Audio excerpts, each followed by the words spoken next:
Hello दोस्तों, मेरा नाम नमन है। मैं 21 साल का हूँ। ये कहानी मेरे घर के सामने रहने वाली एक ज्वाइंट की बहू अंजलि भाभी की है। एक बार मेरे घर के सभी लोग बाहर गए और उनके घर के सभी लोग बाहर गए थे और कुछ दिन बाद आने वाले थे। मैं अपने घर में अकेला था और वो अपने घर में अकेली थी। मुझे कुछ जरूरत पड़ती तो मैं भाभी जी को कह देता और भाभी जी को कभी कुछ जरूरत पड़ती, कुछ सामान वगैरह लाना तो मैं ला देता था। एक बार वो मेरे यहाँ दूध मांगने आई। मैंने कहा कि भाभी अब थोड़ी देर बैठिए, मैं नहा के आता हूँ और फिर देता हूँ आपको। फिर मैं नहाने चला गया और जब वापस आया तो भाभी टीवी देख रही थी और हम जानबूझकर उनके सामने कपड़े बदलने लगे। हाँ, लेकिन टॉवल था। फिर हम उन्हें दूध लाकर दिए और कहे कि लीजिए भाभी दूध, आपका दूध खत्म हो गया। क्या वो मेरी सारी डबल मीनिंग बातें को समझती थी? बस कुछ रिप्लाई नहीं देती थी और बुरा भी नहीं मानती थी। भाभी बोली कि और भैया क्या हो रहा है? वो हमें प्यार से भैया बुलाती थी। सभी लोगों की लाइफ में जैसे होता है। हम बोले कुछ नहीं भाभी, बस जिंदगी यूं ही कट रही है। अब बताइए आपकी लाइफ में क्या चल रहा है? तो भाभी बोली हाँ, आजकल तो अकेले ही हैं, घर में कोई ज्यादा काम नहीं है, बस टीवी देखना और सुना है। मैंने कहा भाभी चलिए ठीक है, अकेले अकेले रहती है, मजा ही ना आता होगा। वो बोली कि हाँ क्यों नहीं, अकेले में जैसे बहुत मजा आता है। अब भी चलिए ना, मैं चलती हूँ। मैंने कहा ठीक है। सच बताऊं दोस्तों, मुझे तो भाभी को देखते ही करने की अच्छा होती है, पर करें क्या, इतना जल्दी तो काम नहीं बनता है ना। भाभी का फिगर गजब का है, जब वो चलती है मजा आ जाता है। उनका टिमिक टिमिक कर चलना मेरी तो जान ही लेता है। गजब का बॉडी स्ट्रक्चर है, किसी का भी मन ना लग जाए। शाम को हम उनके घर गए क्योंकि घर में बेओर हो रहे थे।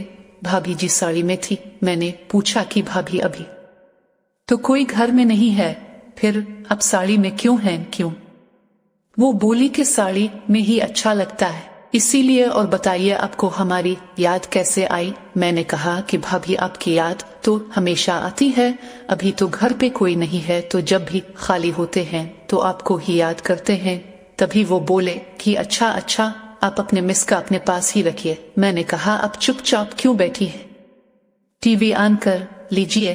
तो भाभी बोली क्या बताऊं, आज ही टीवी खराब हो गया है और अभी तो मेरा सीरियल आने का भी टाइम होने लगा है। मुझे तो अब लग रहा है आज मेरा सीरियल छूट जाएगा। तो मैंने कहा चलिए अब मेरे यहाँ ही टीवी देख लीजिए, आपका भी मन लग जाएगा और मेरा भी मन आप से बात करके लग जाएगा। भाभी तैयार हो गई और बोली कि ठीक है चलिए। वो फिर बोली कि नमन भैया, आप जो डबल मीनिंग की सब करते हैं वो मैं सब समझती हूँ। मैं तो थोड़ा सोचने लगा कि अब शायद कुछ बात बन सकती है। तो हम बोलेगी अगर भाभी अब सब समझती हैं तो कुछ रिप्लाई क्यों ना देती? वो बोली इसमें रिप्लाई देने वाली कौन सी बात है? तो मैंने पूछा आपको बुरा तो नहीं लगता है? वो बोली नहीं जी, पागल है, आपकी बात से नाराजगी कैसी? फिर वो हंसी और अचानक पूछी कि अच्छा ये बताइए कि कितनी गर्लफ्रेंड है आपकी? तो मैंने कहा कि एक भी नहीं। तो बोली अच्छा जी, मतलब कभी सच भी बता दिया करिए। अच्छा ये बताइए कि कितने लोगों के साथ किए हैं? मैंने कहा कि क्या किए हैं?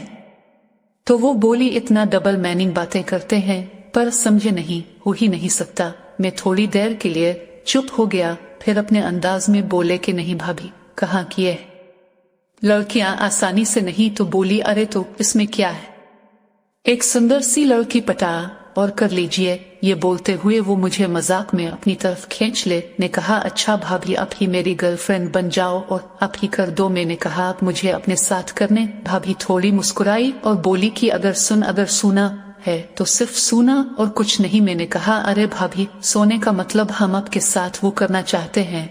भाभी बोली अच्छा जी, अगर ये बात भैया को पता चल गया तो मैंने कहा पता कहाँ चलेगा, मैं भी अकेले हूँ और अब भी अकेले, ये मौका तो बार बार नहीं आएगा।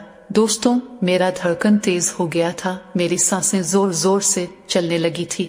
मुझे डर था कि कहीं भाभी जी मना ना कर दे और किसी को बोल दे कि मैंने ऐसा कहा है तो। पर वो मुस्कुराने लगी, उनके बाल आगे की ओर थे, मैंने पीछे कर दिया। वो बोली समझ रही हो आपके इरादे आज ठीक नहीं हैं? तो मैंने कहा भाभी जी अपने ही मेरे इरादे खराब कर दिए हैं और मैंने उनके कंधे पर हाथ रख दिया। तभी भाभी बोली सामने वाली खिड़की तो बंद कर लो। मैं तो नेट खिड़की बंद किया और वापस आते ही मैंने उनको अपने बाहों में, फिर हम दोनों करीब आधे घंटे तक, और फिर हम काफी थक गए।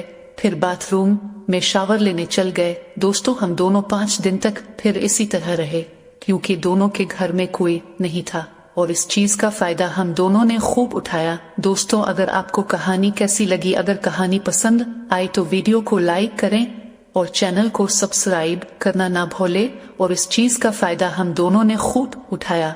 दोस्तों अगर आपको कहानी कैसी लगी, अगर कहानी पसंद आई तो वीडियो को लाइक करें और चैनल को सब्सक्राइब करना ना भूलें।